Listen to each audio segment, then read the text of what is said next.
Hi అండి, welcome to miss అమ్మ చెప్పే కథలు. ఈరోజు మీరు వినబోతున్న కథ ఐశ్వర్యపు సంచి. కేశవయ్య జానకమ్మలకు చంద్రం ఒక్కడే సంతానం. స్వతహాగా తెలివైన వాడైనప్పటికీ చంద్రం తన సోమరితనం వల్ల నలుగురిలోనూ చులకన కాసాగాడు.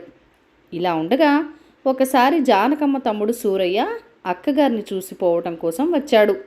తమ్ముడితో కష్టసుఖాలు మాట్లాడుతూ కొడుకు గురించి ఇలా చెప్పుకొని కాళ్ళ నీళ్లు పెట్టుకున్నది జానకమ్మ. సూరయ్యకు మేనల్లుడంటే చాలా అభిమానం. అతడు తన కూతురు పార్వతిని చంద్రానికిచ్చి పెళ్లి చేయాలని కూడా ఆశపడుతూ ఉండేవాడు. ఆ కారణంగా అతడు వచ్చిన మర్నాడు చంద్రాన్ని పిలిచి దగ్గర కూర్చోపెట్టుకుని హితబోధ చేయబోయాడు. అయితే చంద్రం మొదట్లోనే మేనమామను అడ్డుకుంటూ, అమ్మా, నాన్నలంటే అభిమానము, వారిని సుఖపెట్టాలనే కోరిక నాకు లేవనుకుంటే నువ్వు పొరపాటు పడ్డట్టే మావయ్య. కాస్త ఆలస్యమైన అనంత ఐశ్వర్యాన్ని సంపాదించి అమ్మను నాన్నను సుఖపెట్టాలన్నదే నా కోరిక అన్నాడు. ఆ మాటలకు ఆశ్చర్యపడుతూనే సూరయ్య, ఇప్పుడు నీకు డబ్బుకు లోటేమొచ్చింది? నీ తండ్రికున్న ఆస్తికంతకు నువ్వే వారసుడివి. నాకున్న ఒక్కగానొక్క బిడ్డను నీకు కట్టబెట్టి నా ఆస్తి కూడా పూచికపులతో సహా నీకే అప్పచెప్పుతాను. అదంతా నీకు చాలదా అని ప్రశ్నించాడు. మేనమామ మాటలకు చంద్రం ఒక్క క్షణం మౌనం వహించి చివరకు కొద్దిపాటి సంకోచంతోనే, అసలు సంగతి నీకు ఇప్పుడే చెప్పడం మంచిది మావయ్య. పార్వతిని నేను చేసుకోలేను, మాలతిని చేసుకోవాలని నిర్ణయించుకున్నాను అన్నాడు. మాలతి భూస్వామి రంగరాజు కూతురు. అందానికి అప్సరసగా ఆ ఊళ్ళోనే గాక చుట్టుపక్కల ఊళ్ళలో కూడా పేరు పడింది. ఆ విషయంలో పాటు రంగరాజు కూతురు సామాన్యులకు ఇవ్వడన్న విషయం కూడా అందరికీ తెలుసు. మాలతి పేరు వింటూనే సూరయ్యతో సహా చంద్రన్ తల్లిదండ్రులు కూడా అమిత ఆశ్చర్యం చెందారు. అది గమనించిన చంద్రన్ నవ్వి, రంగరాజు గారిని ఒప్పించేందుకే నేను అనంత ఐశ్వర్యాన్ని సంపాదించుకోబోయేది. ఆయనే స్వయంగా వచ్చి పిల్లనిచ్చేలా చేయగలను. అదృష్టవంతుడిని ఐశ్వర్యం తేలిగ్గానే వరుస్తుంది. ప్రతి కార్తీక మాసంలోనూ మన ఊరికి వచ్చే శివానంద స్వామిని దర్శించుకొని నా అదృష్టాన్ని పరీక్షించుకోదలిచాను అని అక్కడి నుంచి వెళ్ళిపోయాడు. రోజులు గడిచి చంద్రం ఎదురు చూస్తున్న శివానంద స్వామి రావడం జరిగింది. చంద్రం ఆయనను కలుసుకొని తన కోరిక వెల్లడించాడు. శివానంద స్వామి నవ్వి, నేనింకా మరొక వారం రోజుల పాటు ఇక్కడ ఉంటాను. రోజు నా దగ్గరికి వస్తూ ఉండి చూద్దాం అన్నాడు. వారం గడిచింది. ఆ రోజు ఎప్పట్లాగానే చంద్రం వెళ్ళగానే శివానంద స్వామి అతన్ని కూర్చోమని చెప్పి పక్కనే ఉన్న ఒక తెల్లని సంచి తీసి అతడికిచ్చి, సంచిలో చేయి పెట్టి చూడు అన్నాడు. చంద్రం ఆశ్చర్యపోతూ సంచిలో చేయి పెట్టి పైకి తీశాడు. చిత్రంగా అతడి గుప్పెడు నిండా బంగారు నాణాలున్నవి. చంద్రం పరమానందంతో, స్వామి, ఒక్క సందేహం.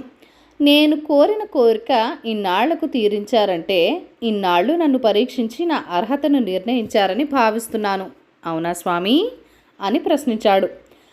శివానంద స్వామి అతడి ప్రశ్నకు నవ్వి, అలా భావిస్తున్నవాడివి, ఆ అర్హత ఏమిటో కూడా నువ్వే చెప్పు అన్నాడు.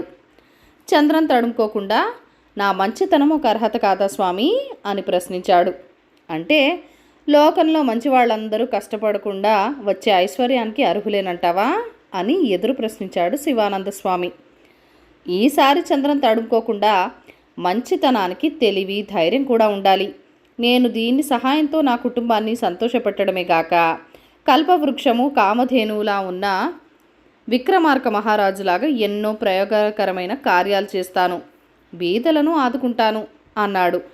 అందుకు శివానంద స్వామి నవ్వి, నువ్వు ఎంత అమాయకుడివో విక్రమార్కుడితో నిన్ను పోల్చుకోవడంలోనే తెలుస్తున్నది.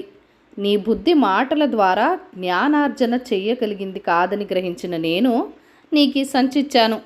అనుభవం ద్వారా నీకు పాఠం నేర్పదలిచాను.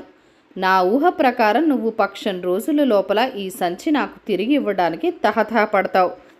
అప్పటికీ నేను ఇక్కడికి 50 క్రోసుల దూరంలో ఉన్న శాంతివనంలో ఉంటాను. అక్కడికి రా, నీకు శుభం జరుగుగాక అని ఆశీర్వదించి అక్కడి నుంచి బయలుదేరాడు. మర్నాటికల్లా చంద్రానికి లభించిన సిరి గురించి ఊరంతా తెలిసిపోయింది. అతడి స్నేహితుడు కైలాసం చంద్రాన్ని అభినందిస్తూ, ఒరే చంద్రం, వజ్రాల హారం కావాలని నా భార్య ఏనాటి నుంచో కోరుతున్న సంగతి నీకు తెలుసు కదా. బడుగు జీవిని, దాని కోరిక తీర్చలేకపోయాను. ఇప్పుడు నీ చెల్లెల కోరిక తీరుస్తావో లేదో అంతా నీ ఇష్టం అన్నాడు. ఆ విధంగా చంద్రాన్ని ఎరిగిన ప్రతి ఒక్కరికి అవసరాలు బాధలు పుట్టుకురాసాగాయి.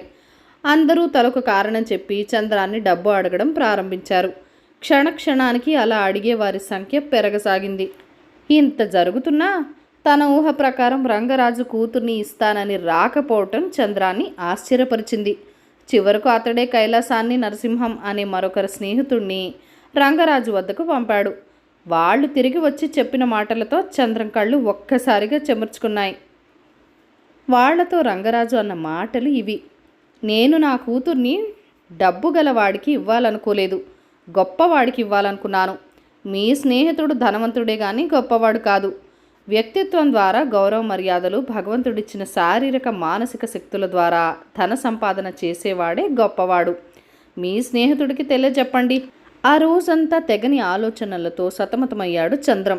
ఆ రాత్రి అతడిని 10 మంది తన డబ్బు కోసం పీక్కు తింటూ ఉంటే ఇవ్వకపోతే చితకబాదుతున్నట్టు కల వచ్చింది. మర్నాడే తెల్లవారుజామునే నిద్రలేచిన చంద్రం పెరట్లో పనిచేసుకుంటున్న తల్లితో, అమ్మా, నేను పార్వతిని చేసుకుంటానని మావయ్యకు కబురు పంపు. నేను శాంతివనం వెళ్ళి శివానంద స్వామి దర్శనం చేసుకుని వస్తాను అన్నాడు. జానకమ్మ ఆశ్చర్యంగా, శాంతివనం వెళ్ళడం దేనికిరా అని అడిగింది.